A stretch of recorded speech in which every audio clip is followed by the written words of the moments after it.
Asterisk, asterisk, asterisk. And Saul took for himself 3,000 men of Israel, of whom he kept 2,000 with him in Michmash and in the mountain of Bethel, and 1,000 were with Jonathan in Gibeah in the land of Benjamin. The rest of the people he sent back to their tents. And Jonathan made an attack on the armed force of the Philistines stationed at Gibeah, and news was given to the Philistines that the Hebrews were turned against them. And Saul had a horn sounded through all the land. And all Israel had the news that Saul had made an attack on the Philistines, and that Israel was bitterly hated by the Philistines. And the people came together after Saul to Gilgal. And the Philistines came together to make war on Israel, 3,000 war carriages and 6,000 horsemen and an army of people like the sands of the sea in number. They came up and took up their position in Michmash, to the east of Beth-aven. When the men of Israel saw the danger they were in, for the people were troubled, they took cover in cracks in the hillsides and in the woods and in rocks and holes and hollows. And a great number of the people had gone over Jordan to the land of Gad and Gilead, but Saul was still in Gilgal, and all the people went after him shaking in fear.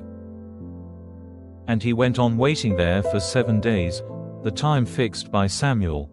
But Samuel did not come to Gilgal, and the people were starting to go away from him. Then Saul said, "Come here and give me the burnt offering and the peace offerings."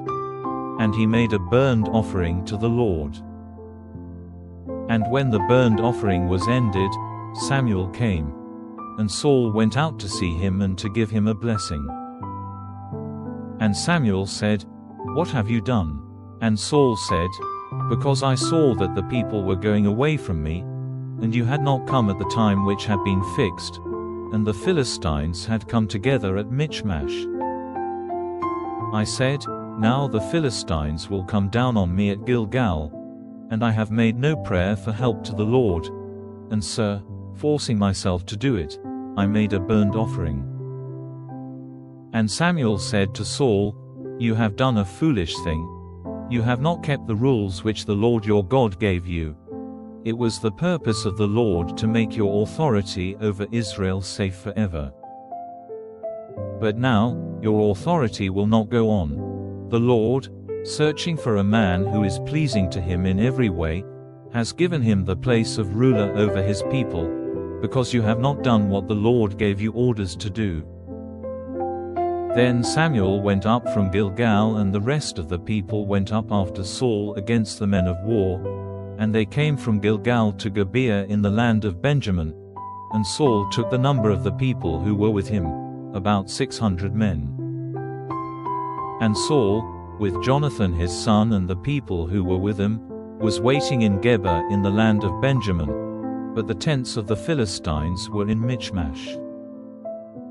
And 3 bands of men came out from the Philistines to make an attack. One band went by the road which goes to Ophrah, into the land of Shual, and another went in the direction of Beth-horon, and another went by the hill looking down on the valley of Zeboim, in the direction of the wasteland. Now there was no iron worker in all the land of Israel, for the Philistines said, "For fear the Hebrews make themselves swords or spears." But all the Israelites had to go to the Philistines to get their plows and blades and axes and hooks made sharp. For they had instruments for putting an edge on their plows and blades and forks and axes, and for putting iron points on their ox-driving rods.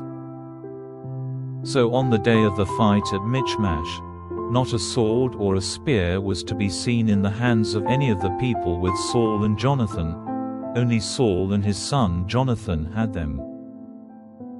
And the armed force of the Philistines went out to the narrow way of Michmash.